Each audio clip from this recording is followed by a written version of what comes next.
Okay, तो depreciation का SLM method, what do you mean by SLM method? Kalpana बताओ।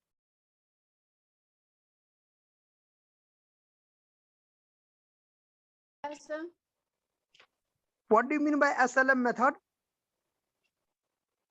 SLM में सर डिप्रेशन चार्ज होता है सर, डिप्रेशन चार्ज होता है सर।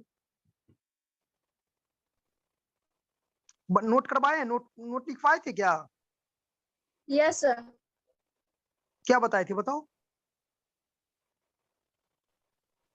सर लिखवाया नहीं थे, बट बस आप स्क्रीन शेयर करवा के ऐसे ही बताया। लिखो, लिखो तो एसएलएम मेथड।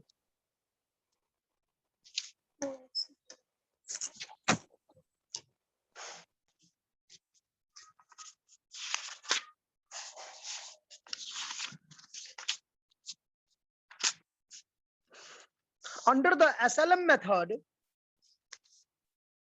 एसएलएम का फुल फॉर्म लिखना आप लोग, straight line method. Yes under the straight line method,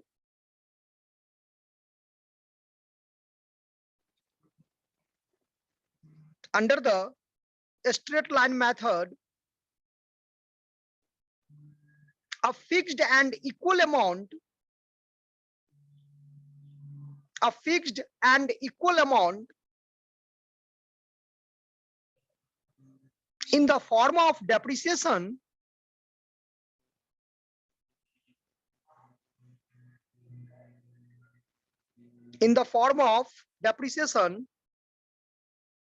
according to a fixed percentage,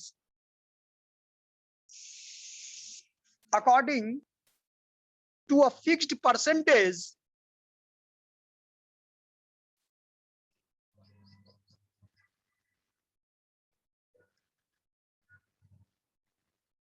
according to a fixed percentage on the original cost.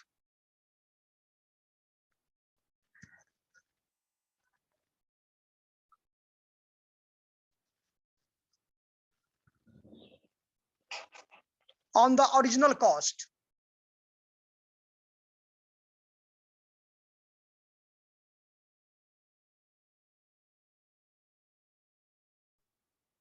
हाँ hello,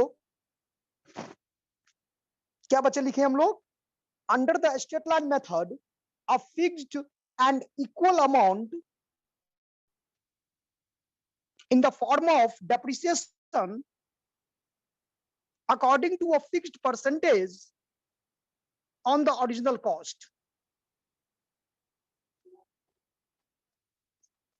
On the original cost is written off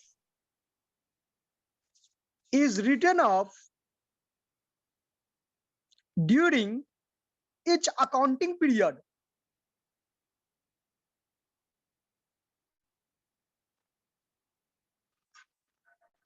On the original cost is written off during each accounting period over the expected useful life,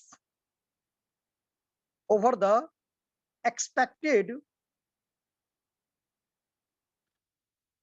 useful life of the assets.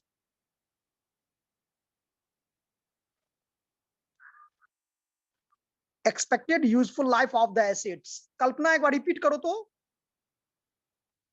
क्या लिखवाएं अभी?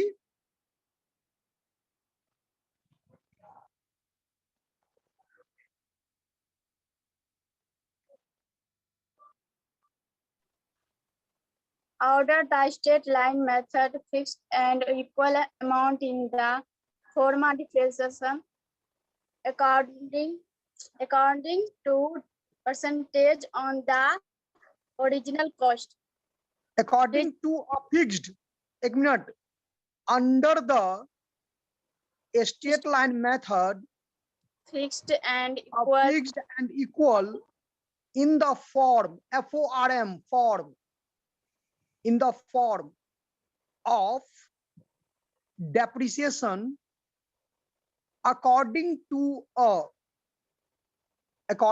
a fixed percentage on the original cost is written off during each accounting period हाँ, period. over the expected expected useful life of the asset.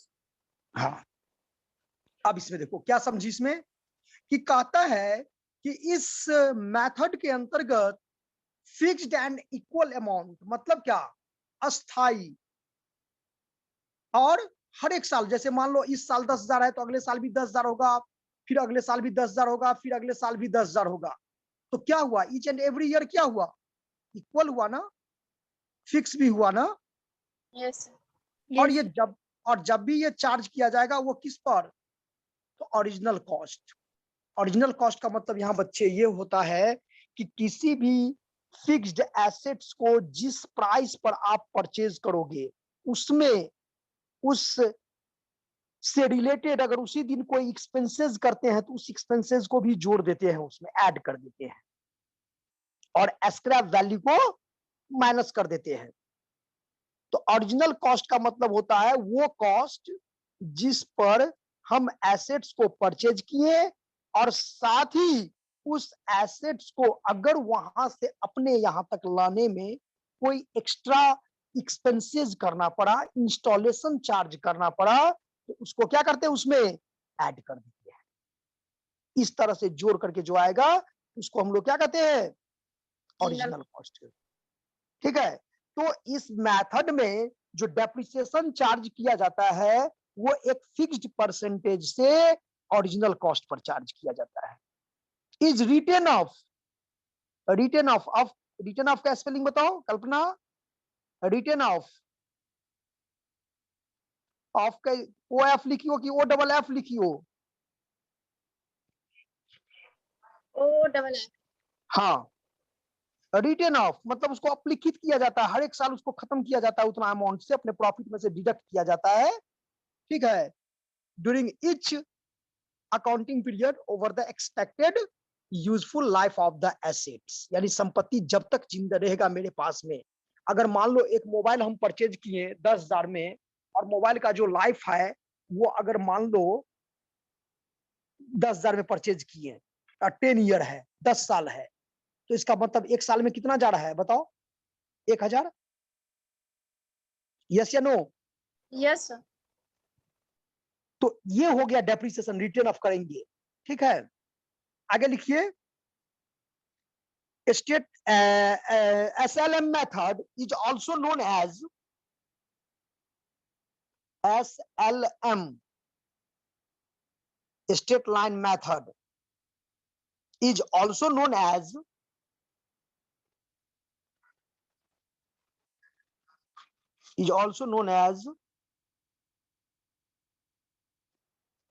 original cost method,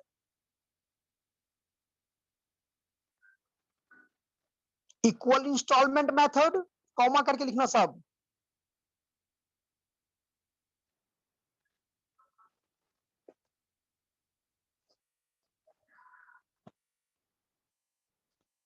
straight line method is also known as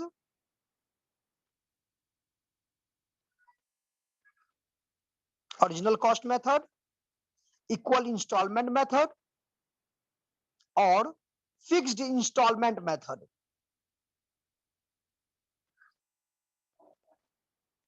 समझ में आ गया? इस method को और भी 3 नाम से हम जानते हैं जो इस प्रकार है, equal installment method, original cost method and fixed installment method.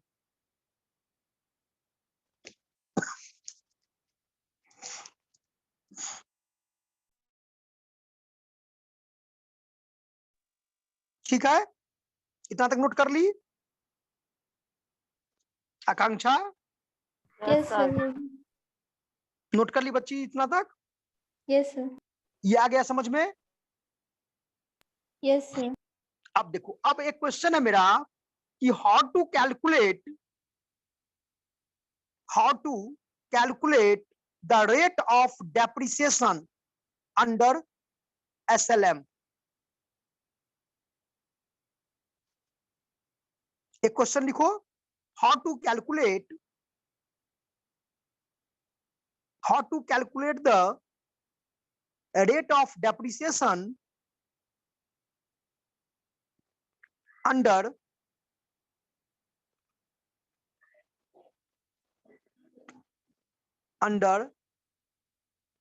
straight line method.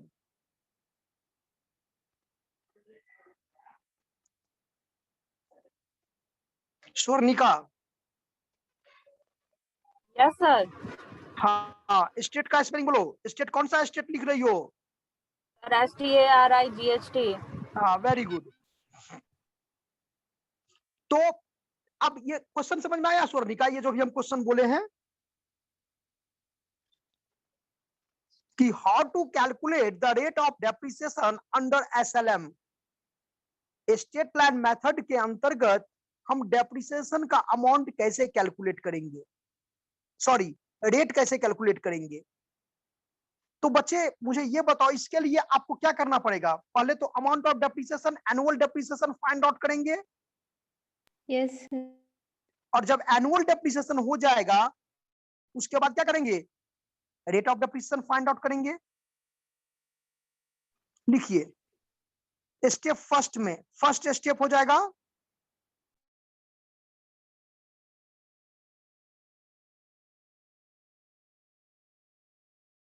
First step में लिखिएगा बच्चे, amount of depreciation equal to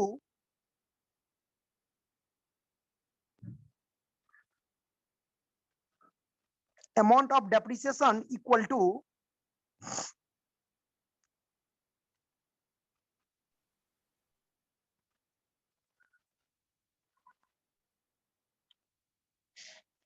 depreciation equal to original cost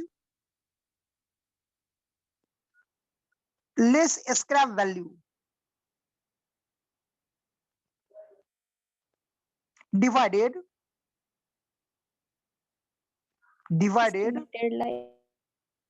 expected useful life of the assets.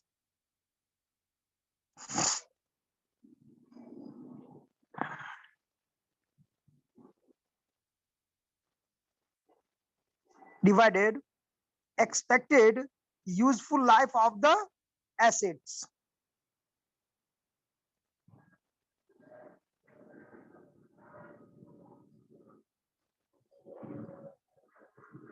ये समझ में आया? What do you mean by scrap value?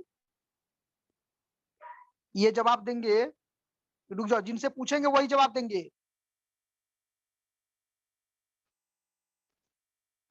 Anshu Rani, Anshu camera on करो।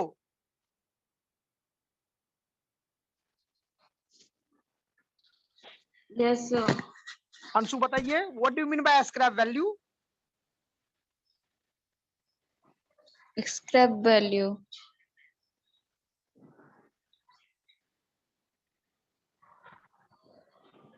Sir नहीं पता।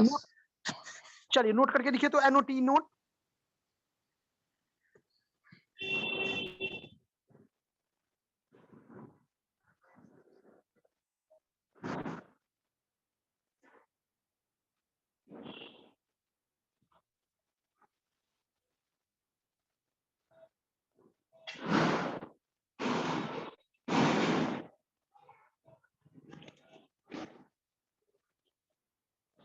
Scrap value is the worth of a physical assets. Scrap value is the worth of a physical assets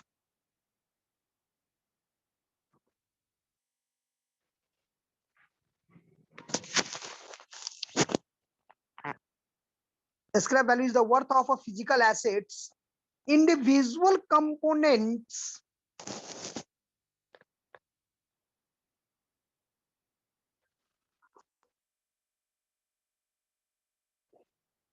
scrap value is the worth of a physical assets individual components when the assets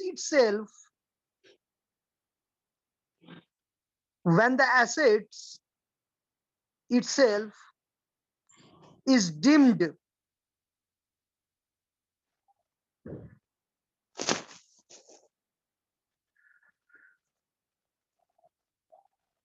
when the assets itself is deemed no longer usable.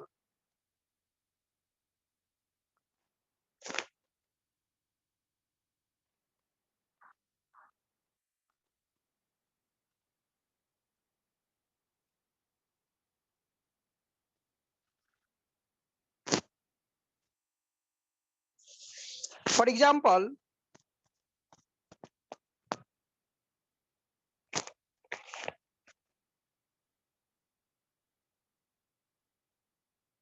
या इसको इस तरह से भी हम कह सकते हैं, in other word,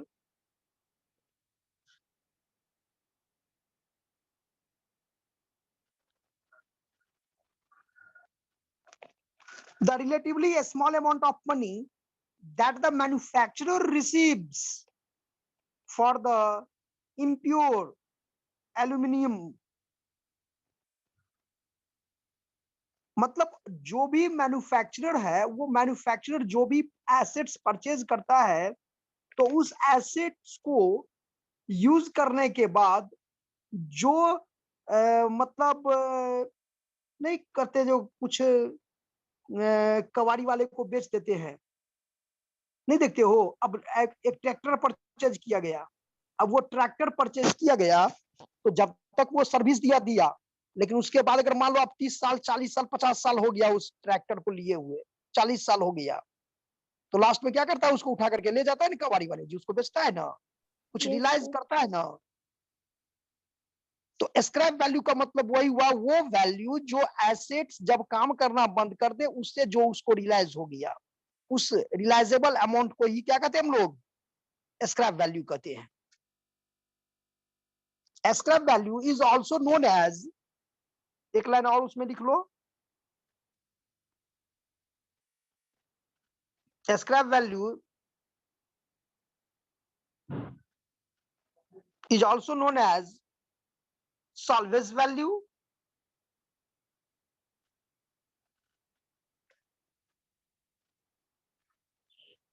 residual value,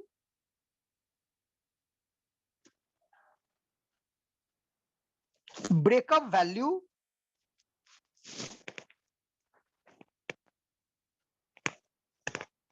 etc.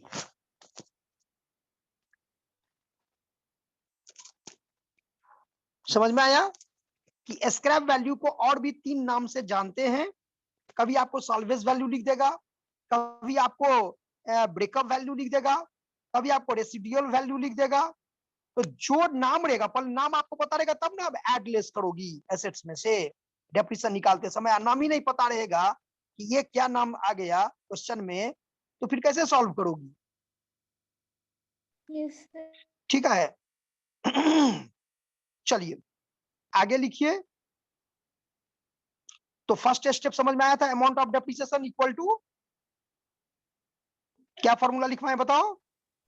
Cost minus scrap value by number of original cost, produced. Yes, sir. Original cost less residual value divided expected useful life of the assets. अब सेकंड में लिखो, second में, second step में, rate of depreciation equal to,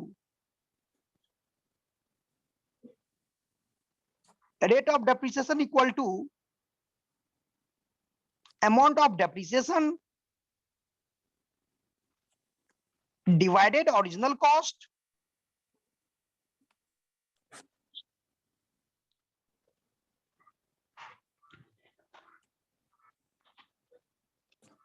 amount of depreciation divided original cost Into 100. into 100।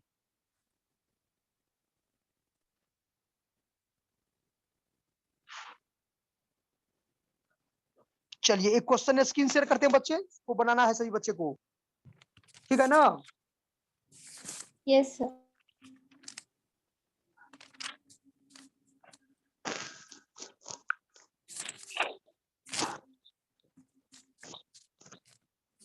देखो question दिखाई दिया,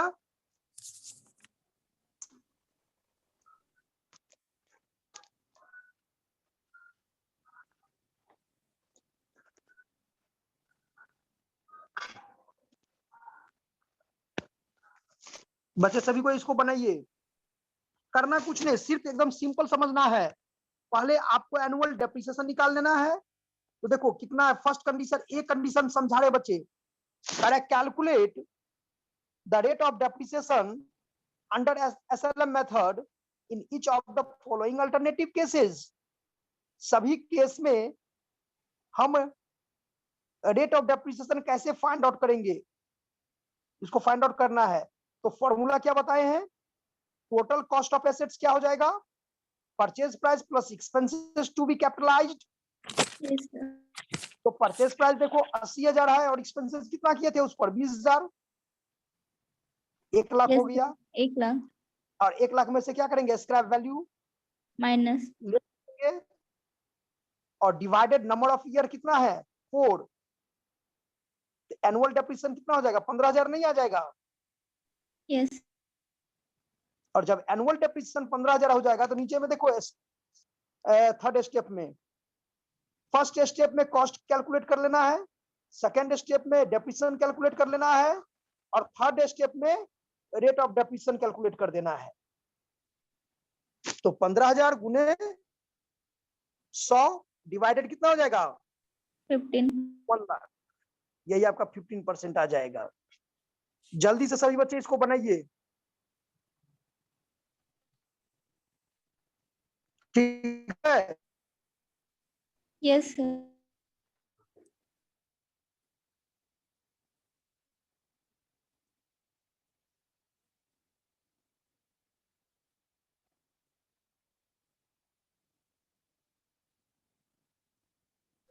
और कोई दिक्कत हो तो पूछिएगा।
मंडा जी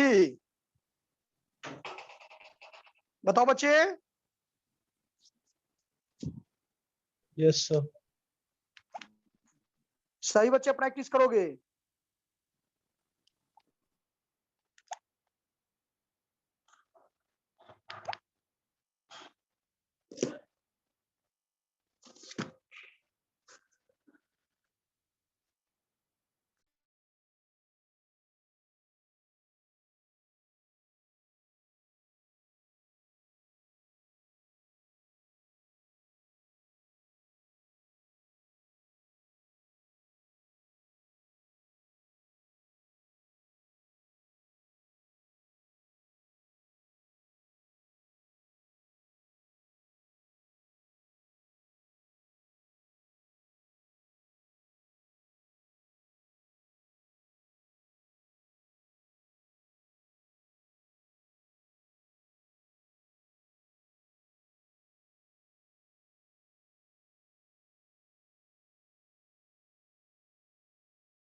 सर हो गया।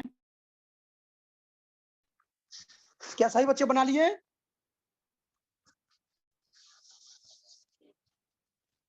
Yes, sir.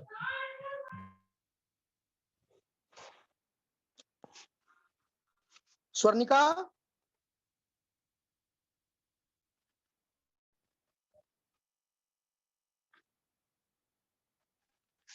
Swarnika yes sir.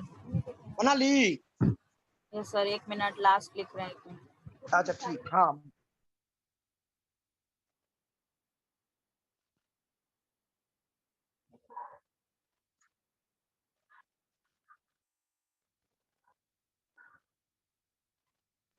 Complete sir.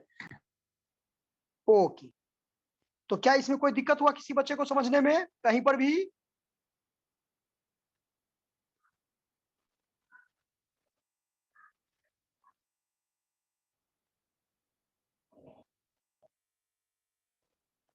चलिए, अब हम लोग लिखेंगे merit and demerit of SLM। इस मेथड का, इस मेथड को यूज करने से क्या फायदा है और क्या नुकसान होता है, क्या घाटा है, अब इसके बारे में बच्चे हम लोग समझेंगे।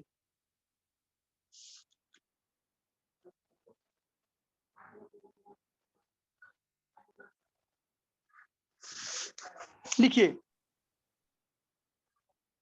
सबसे पहले मेरिट लिखेंगे। It is easy to understand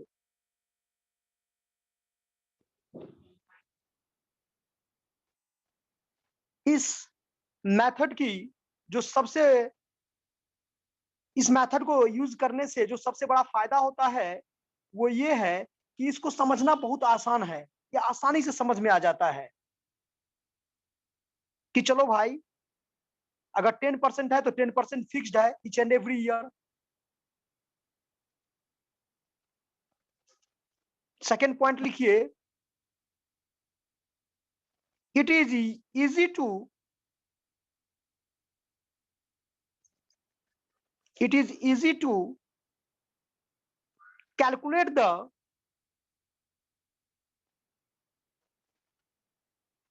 it is easy to calculate the amount and rate of depreciation।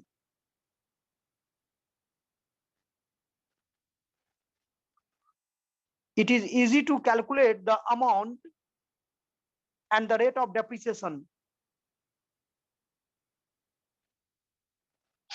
इस मेथड को यूज करने से इसमें बार बार डेप्रिसिएशन का अमाउंट निकालने की जरूरत नहीं पड़ती है, एक बार निकाल दिए वही चलेगा।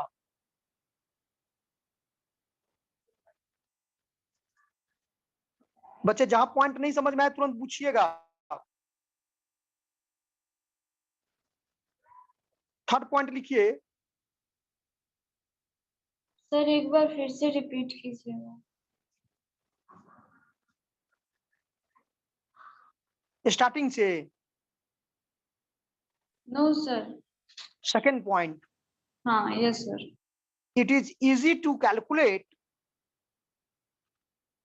it is easy to calculate the amount and rate of depreciation।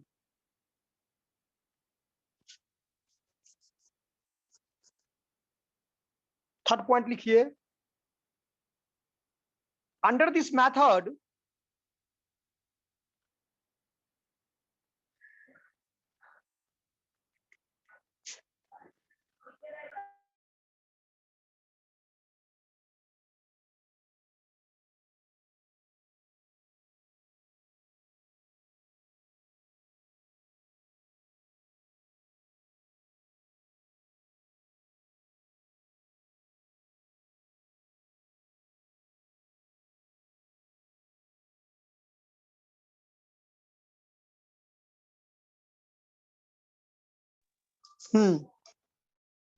under this method the book value of the assets becomes 0.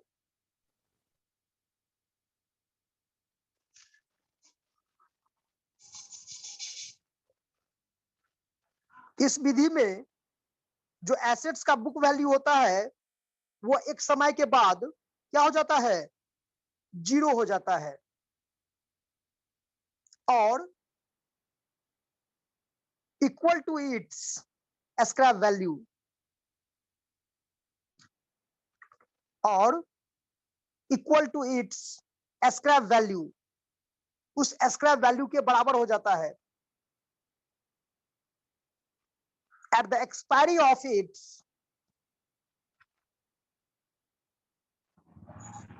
Sir scrap value मतलब क्या होता है sir? At the expiry of its useful life। क्या question पूछिए अभी आप? Scrap value क्या होता है सर?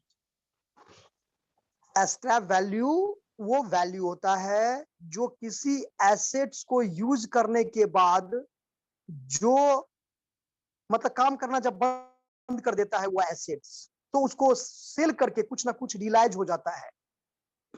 फिक्स्ड एसेट्स का तो यही डिफरेंस है फिक्स्ड में और करंट में, कि फिक्स्ड एसेट्स अगर काम करना भी बंद कर देता है ना, तो उसको आप बेच करके कुछ ना कुछ मनी क्या कर सकती हो, रियलाइज कर सकती हो। देखिए घर में पुराना पुराना साइकिल सब रहता है, अब साइकिल टूट गया, काम करना बंद कर दिया, तो उसको कबाड़ी वाले को बेचते हैं ना, देते हैं ना, यस सर। तो कुछ ना कुछ रियलाइज होता है कि नहीं होता है? Yes sir. वही वैल्यू होता है स्क्रैप वैल्यू। अभी नोट्स लिखवाए थे आपको स्क्रैप वैल्यू पर,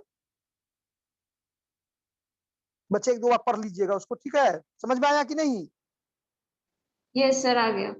हाँ, कुछ इसका डिमेरिट भी है इस मेथड का, एक दो पॉइंट वो भी लिख लीजिए डिमेरिट में। It does not take it does not take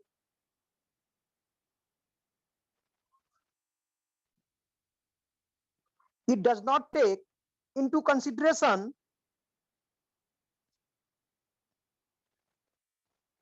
it does not take into consideration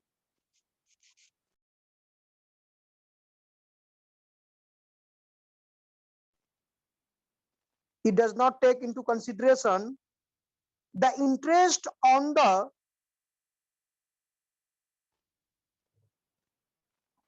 interest on the capital invested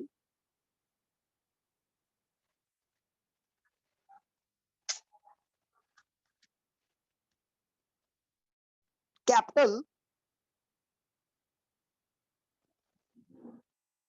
invested in the assets।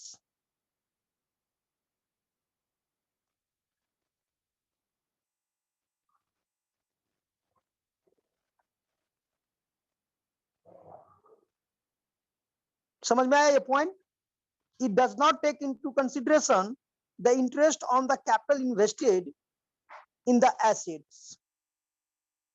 अगर फिक्स्ड इंस्टॉलमेंट मेथड को हम यूज करते हैं, स्ट्रेट लाइन मेथड को use करते हैं, तो इसको करने से जो कैपिटल का पोर्शन होता है उस पोर्शन को हमको इन्वेस्ट करने का मन नहीं होता है, क्योंकि इसको अथॉरिटी मतलब लीगल रिक्वायरमेंट को फुलफिल करने में जो इनकम टैक्स अथॉरिटी है वो इसको एज्यूम नहीं करता है, फॉलो ही नहीं करता है। सेकेंड पॉइंट लिखिएगा, it does not provide for the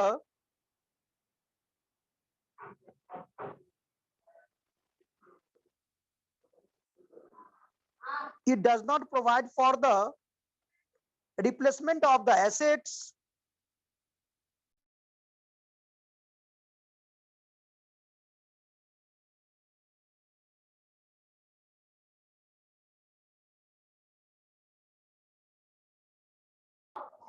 it does not provide for the replacement of the assets on the expiry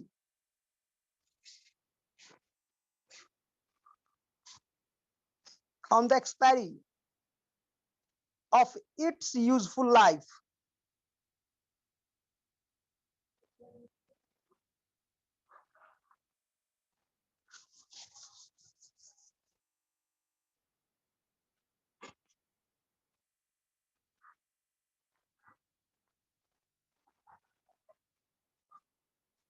और इस मेथड की जो सबसे बड़ी डिमेरिट है वो अभी बताए थे कि इनकम टैक्स अथॉरिटी जो है तो इसको फॉलो नहीं करता है, वो डिमिनिशिंग बैलेंस मेथड को फॉलो करता है, जो नेक्स्ट मेथड हम आपको बताएंगे।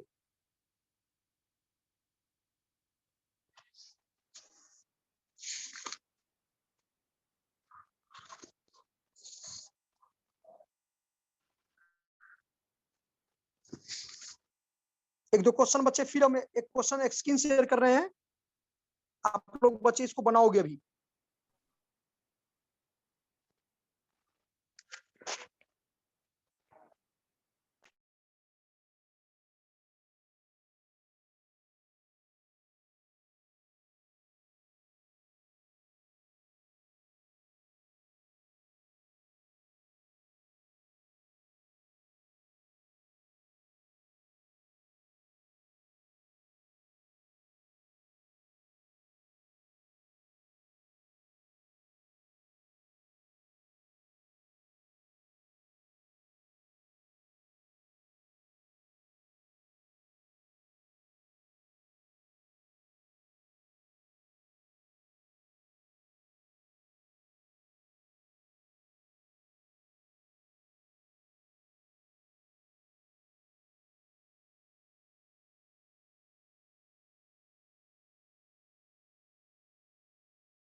देखिए बच्चे,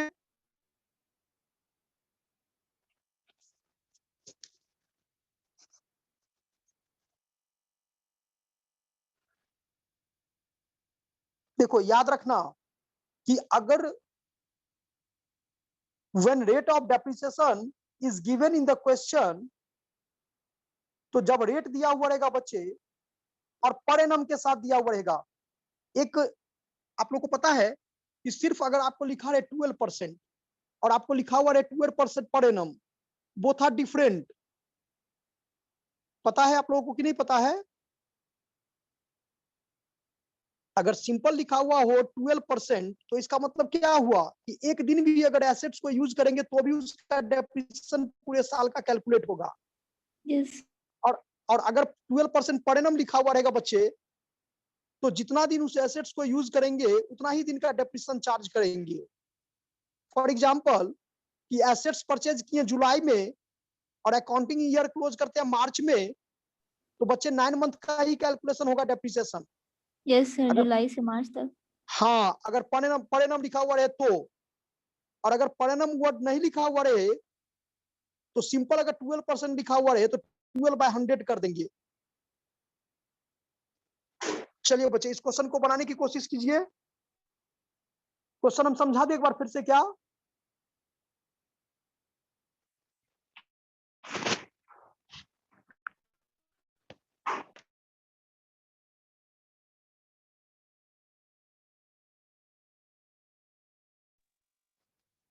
क्वेश्चन पढ़ के एक बार बता दें आप लोगों को क्या बच्चे, कि क्वेश्चन समझ में आ गया?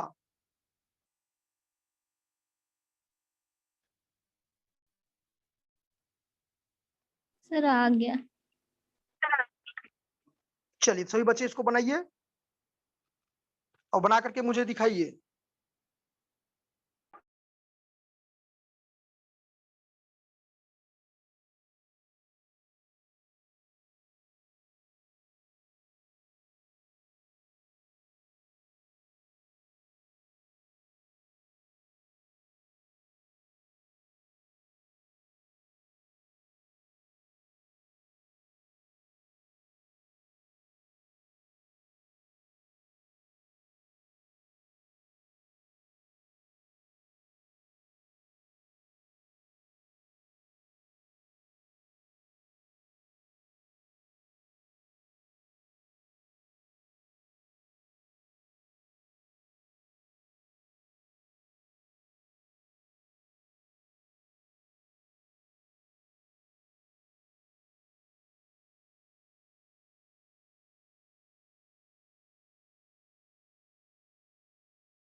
क्या अंशु क्वेश्चन समझ में आ रहा है?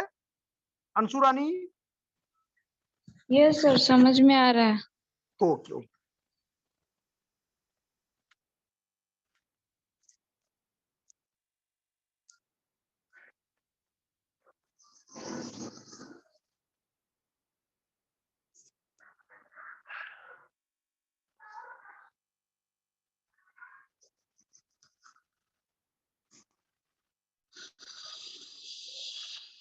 इसको ग्रुप में भी क्वेश्चन को हम भेज देते हैं, ठीक है ना?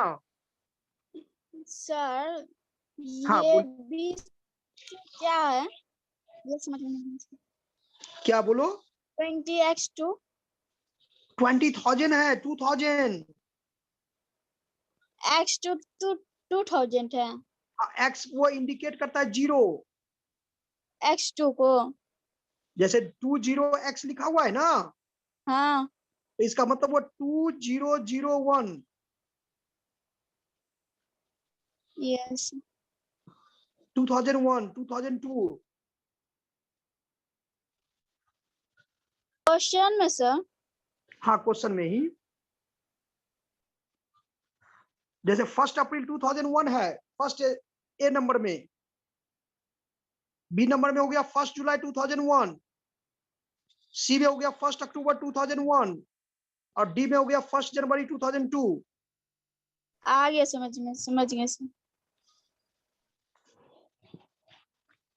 चलिए 3 नंबर बनाइए।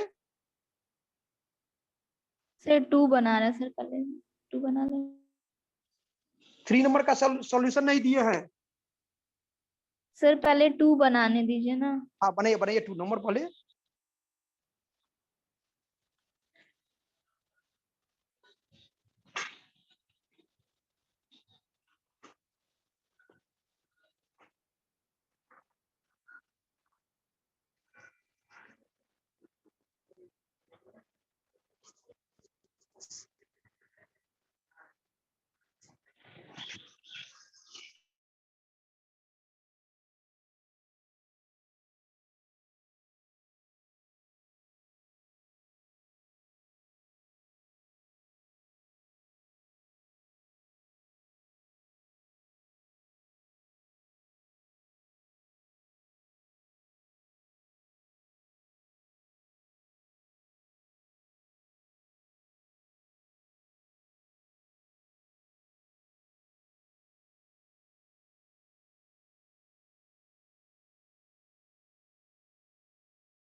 बन गया बच्चे?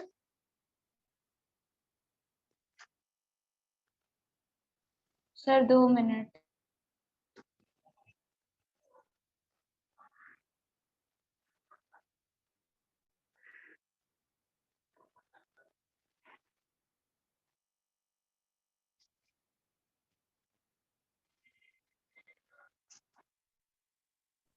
सर यस बोलिए। सर जैसे फर्स्ट ईयर जो पूरा साल का जो निकला डिप्रिसिएशन हमारा सर 15,000, जी तो 1 अप्रैल 2011 तो उस साल का जो हमारा डिप्रिसिएशन 15,000 निकला सर। वो तो पूरे साल का था। हाँ सर, तो फिर बाद में जो ये जो अमाउंट निकला सर, फिर हम लोग 9 मंथ का वो उसी अमाउंट 15,000 पे निकलेगा, ये ओरिजिनल कॉस्ट पे होता है ना सर? नहीं नहीं, तो बच्चे आप 15,000 तो एक बार निकाल दिया है ना, तो आप ओरिजिनल कॉस्ट पर भी निकालोगे तो आपका वही अमाउंट आ जाएगा। ठीक है, अब उसमें भी आपको क्या करना है कि 1 lakh minus 40,000 divided 4 into 9/12 into अच्छा 6/12 इंटू 3/12।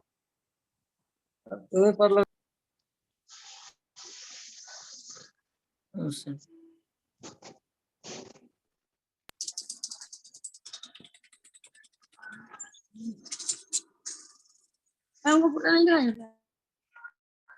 बच्चे आवाज को म्यूट कर लीजिए आप लोग।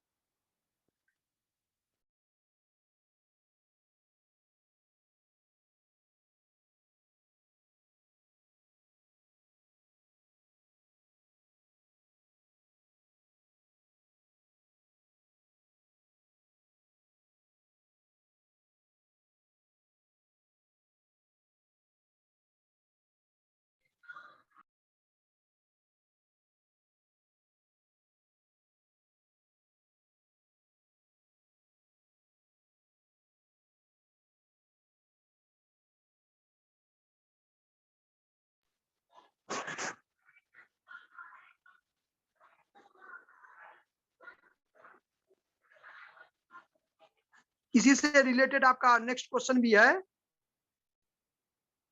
3 नंबर भी।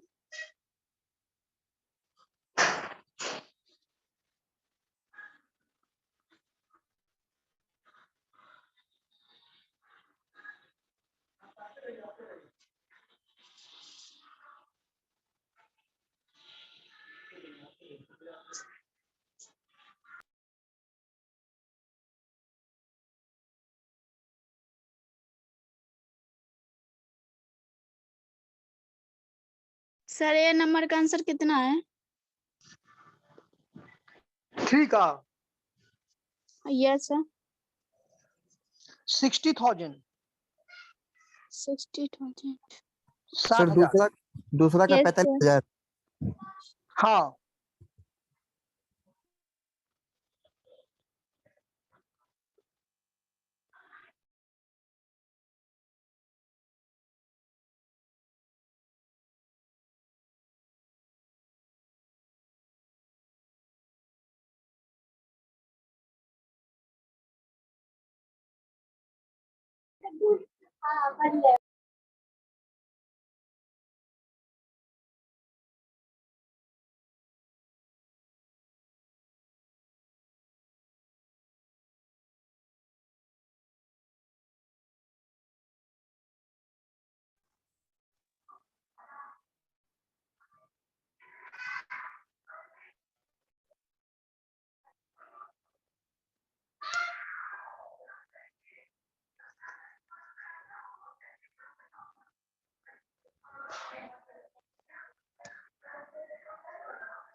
अब मुझे लग रहा है आप लोगों को समझ में आ गया है डिप्रेशन कैसे कैलकुलेट करते हैं।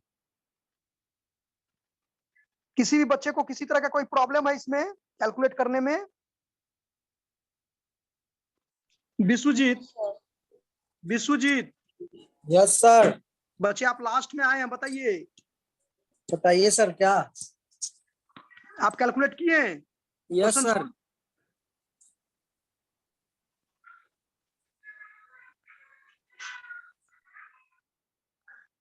ऐसे हम ग्रुप में भी सभी बच्चे ग्रुप में भी हम क्वेश्चन सेंड कर दिए हैं। Yes sir, yes sir.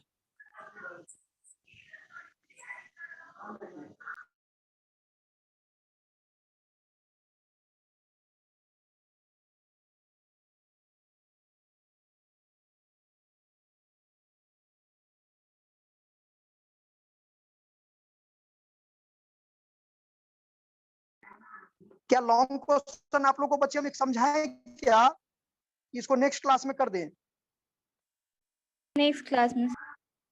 मुझे लग रहा है इतना आप लोग प्रैक्टिस कर लो बच्चे सभी कोई। नेक्स्ट क्लास में सर समझाइए। हाँ सर जी बोलिए।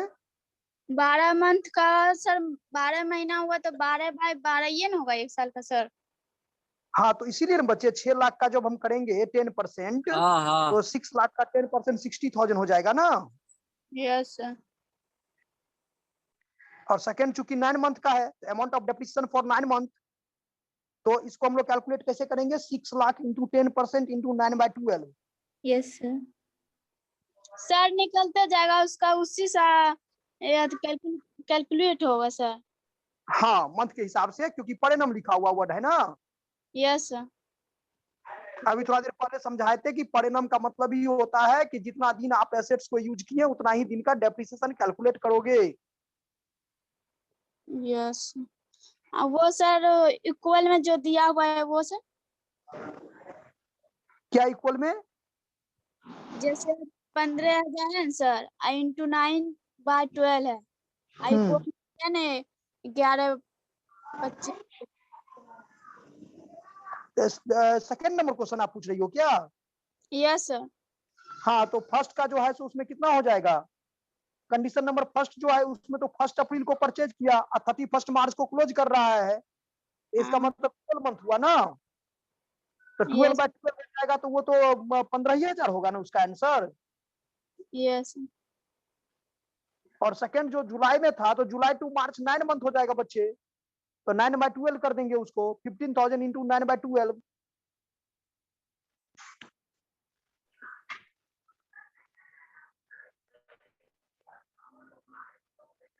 ठीक है, समझ में आया सभी बच्चे को? Yes sir.